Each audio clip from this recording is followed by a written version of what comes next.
What we wanted to do before we talked about investing, though, is just discuss sort of what we're going through right now at a human level. Obviously, everyone's situation is different, but the bottom line is there's tons of uncertainty, health-wise, economically, changes in public behavior.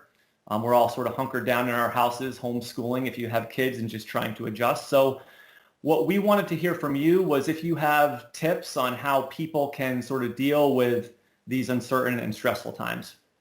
Yeah, so I think everyone on the call is an evidence-based and a rules-based investor. And I try to take an evidence-based and a rules-based approach to personal wellness during this difficult time as well. So some of my favorite evidence on what brings about wellness comes from the research into positive psychology that was done primarily by Dr. Martin Seligman. And he has a 5-factor model, just like we have 5-factor models for investing. He has a 5-factor model for wellness called the PERMA model. So just briefly, it's an acronym. So the P in PERMA is for positive experiences, which is just like fun or lightheartedness. The E is for engagement, which is hard work. The R is for relationships or, people.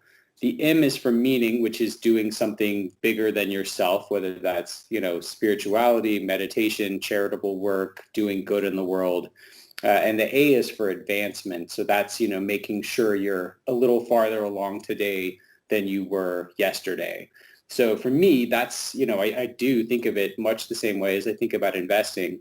And so I've been trying to incorporate elements of all 5 of those things in every day, ideally, certainly in every week. You want, a little bit of connection.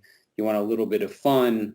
You want a little bit of doing some good in the world. I think if you can try and touch all 5 of those bases, I think you've done something pretty powerful. But when you think through those too, you see how it's easy to have some of the traditional ways that we went about getting those needs met have been eroded, right? I mean, something like relationships, it's not easy the same way that it used to be. But I think if we're intentional and we're clever and we're systematic, we can still get there.